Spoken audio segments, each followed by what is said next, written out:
Terima kasih Anda masih bersama kami. Bagi Anda baru saja bergabung, kami hadirkan kembali 3 berita utama hari ini.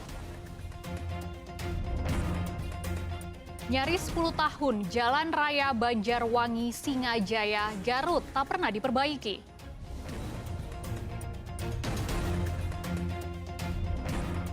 Persiapan pesta pergantian tahun, warga berburu berbagai menu laut di Pasar Ikan Cirebon.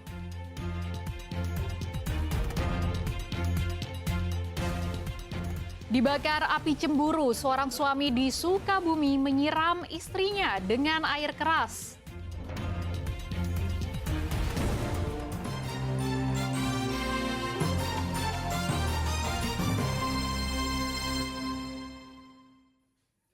Pada arus balik libur Natal, ruas tol Cipularang dan Jakarta Cikampek dipadati kendaraan. Untuk mengurai kemacetan, petugas memberlakukan kontraflow dari kilometer 56 sampai dengan kilometer 47 arah ke Jakarta.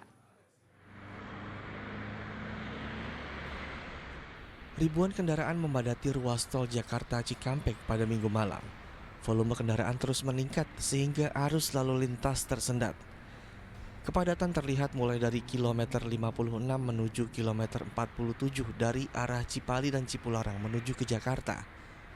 Untuk mengurai kemacetan, polisi dan jasa marga merekayasa lalu lintas dengan kontraflow satu lajur ke arah Jakarta yang hanya diperuntukkan untuk kendaraan pribadi. Kepadatan juga terlihat di ruas tol Cipularang Purwakarta pada Minggu malam. Kendaraan dari arah Bandung menuju ke Jakarta jalan merayap sepanjang 5 km. Kemacetan terlihat setelah rest area kilometer 88 hingga kilometer 79 wilayah Maracang. Lonjakan kendaraan ini terjadi usai libur Natal serta banyaknya warga yang kembali pulang usai berwisata di kawasan Bandung Raya. Syamsi Nursyah melaporkan dari Karawang dan Zainal Arifin melaporkan dari Purwakarta. Tingginya volume kendaraan di akhir pekan kemarin juga terjadi di jalur Tarogong Garut menuju Bandung. Bahkan polisi sampai memberlakukan sistem satu arah atau one way. Seperti inilah kepadatan jalur Tarogong Garut menuju Bandung pada hari Minggu kemarin. Tingginya volume kendaraan yang meninggalkan Garut membuat polisi menerapkan sistem satu arah menuju Bandung. Mayoritas mereka adalah wisatawan yang selesai berlibur di Garut. Kondisi padat merayap terjadi dari kawasan alun-alun Tarogong hingga Leles. Penerapan sistem buka tutup satu arah juga berlaku di jalur utama Limbangan dan Malanbong, Garut, yang mengarah ke Bandung.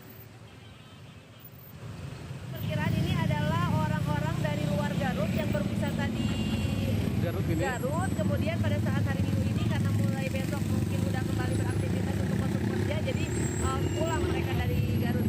Peningkatannya cukup signifikan nggak Bu yang terjadi baik dari arah Bandung maupun dari arah Garut? Jadi untuk hari ini untuk arus lalu lintas kebanyakan yang arah pulang ke Bandung dibandingkan dengan dari arah yang Bandung ke Garut. Sudah dilakukan cara bertindak apa aja Bu tadi sudah? Betul, jadi ini tuh kita sudah melakukan CB one way pengurasan dari arah Garut menuju Bandung, tapi masih ada sisa-sisa kendaraan yang mengarah ke Bandung. Mengantisipasi kecelakaan di kawasan Garut, pengendara dilarang berkonvoi ke tempat wisata. Selain itu, kendaraan bak terbuka juga dilarang mengangkut orang.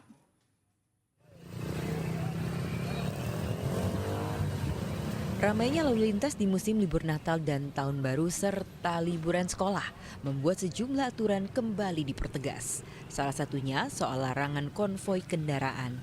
Baik warga Garut ataupun bukan, mereka dilarang untuk berkonvoi selama dalam perjalanan ke tempat wisata di area Garut. Konvoi kendaraan dinilai memicu kecelakaan, apalagi saat cuaca sedang buruk. Selain konvoi, polisi juga melarang pengguna bak terbuka atau pickup untuk mengangkut orang. Akan ada sanksi tegas yang dijatuhkan jika ada pengemudi yang nekat mengangkut orang di bak terbuka atau atap kendaraan. Untuk konvoi di kegiatan apapun ini tidak diperbolehkan karena dapat menyebabkan kecelakaan. Oleh karena itu kami mengimbau kepada masyarakat khususnya di liburan Natal dan Tahun Baru ini yang akan melintas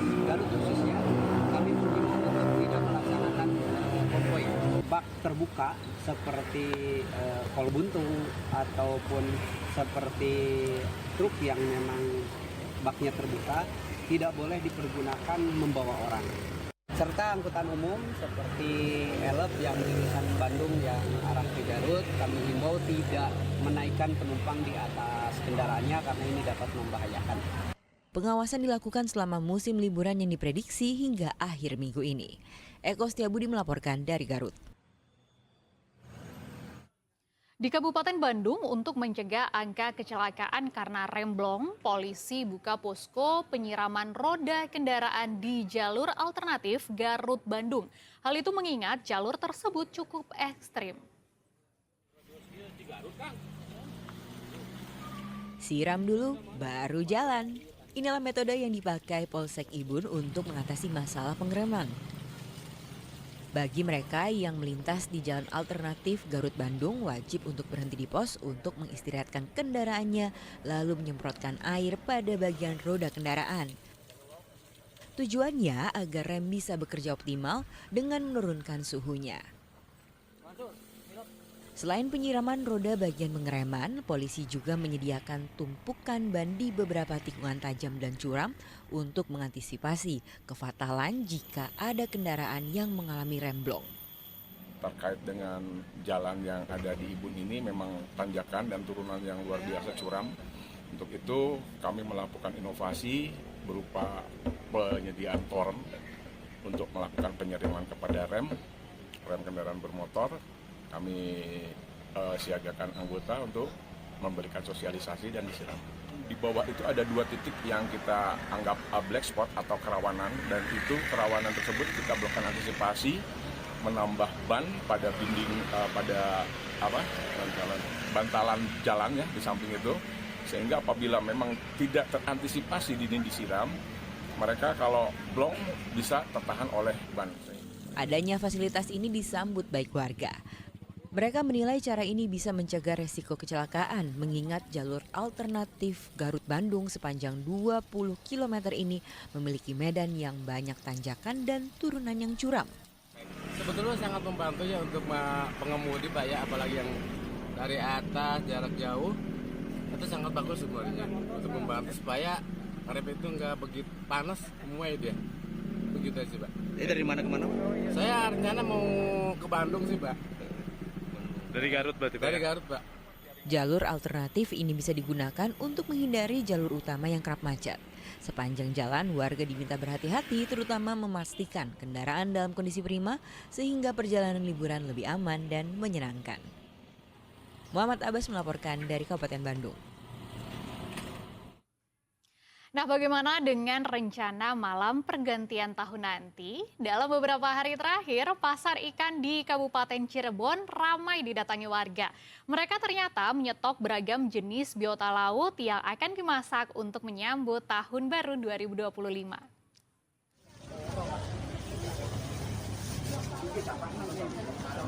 Dalam 3 hari terakhir, pasar ikan di Kecamatan Suranenggala, Kabupaten Cirebon lebih ramai dari biasanya.